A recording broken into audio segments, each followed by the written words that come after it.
तुमने एक वरदराज नाम के लड़के की कहानी सुनी थी? वरदराज महामूर्ख था। एक गुरुजी के पास चला गया उनके आश्रम में कि गुरुजी मुझे शिक्षा दे दो। तो गुरुजी के पास पढ़ा वो 5th क्लास तक, जैसे तुम लोग पढ़ के आए हो 5th। गुरुजी ने कहा बेटा सबने सब कुछ सीखा, लेकिन वरदराज तू बेटा बिल्कुल अज्ञानी रह गया, तुझे कुछ भी नहीं आया।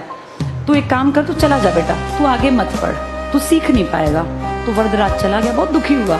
सारे दोस्त पीछे छूट गए, पढ़ाई छूट गई, गुरुजी ने मना कर दिया और कोई मुझे पढ़ाएगा नहीं, बड़ा दुखी हुआ। रोता रोता गया अपना सामान लेके। गुरुजी ने एक तरह से उसको स्कूल से हॉस्टल से निकाल दिया। जाते जाते जाते, तब तो बेटा पैदल जाया करते थे, रास्ते में एक कुआं मिला। तो वरदराज उस कुएं पे बैठ गया। बैठते बैठते आंखों से टप टप टप आंसू गिर रहे थे। सोच रहा था मैं कहाँ जाऊँगा, क्या कहूँगा मैं घर जाके, सर ने मुझे क्यों निकाला, मैं इतना बुद्धू क्यों हूँ, क्यों नहीं मुझे चीज़ें समझ में आती, सब लोग पढ़ सकते हैं मैं क्यों नहीं पढ़ सकता।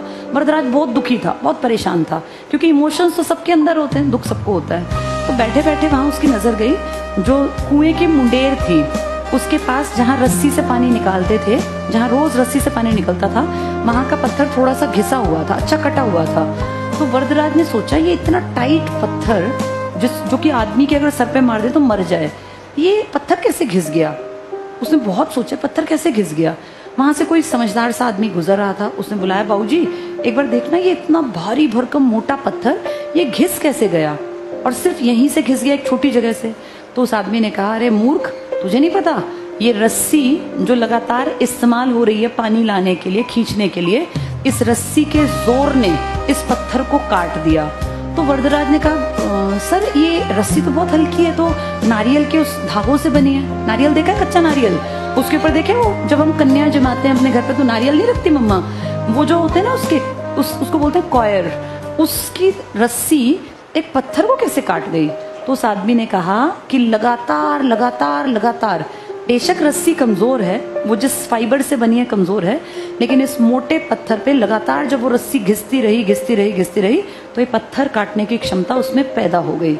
तो वरदराज के दिमाग में एकदम से एक थॉट आया कि अगर एक नॉन लिविंग रस्सी एक इतने मोटे भारी भरकम पत्थर को काट सकती है, तो क्या मैं अगर अपनी बुद्धि में बार बार बार बार बार बार चैप्टर पढ़ता जाऊं, समझने की कोशिश करूं, तो क्या मेरी बुद्धि में ये चैप्टर नहीं आएगा। उसको फील हुआ कि आएगा, अगर एक रस्सी काट सकती है एक भारी पत्थर को तो मैं भी सीख सकता हूँ।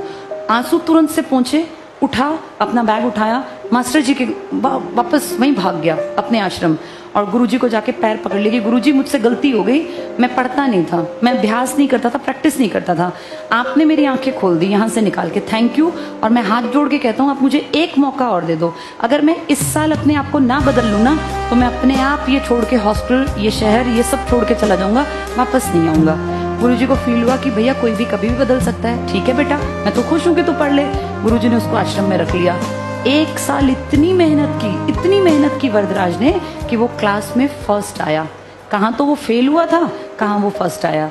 इस कहानी से क्या शिक्षा मिलती है, मैंने ये 5th में पढ़ी थी कहानी, कि अगर एक काम को लगातार लगातार लगातार लगातार हम करते जाएंगे तो हम उसमें परफेक्ट हो जाएंगे, चाहे हम कितने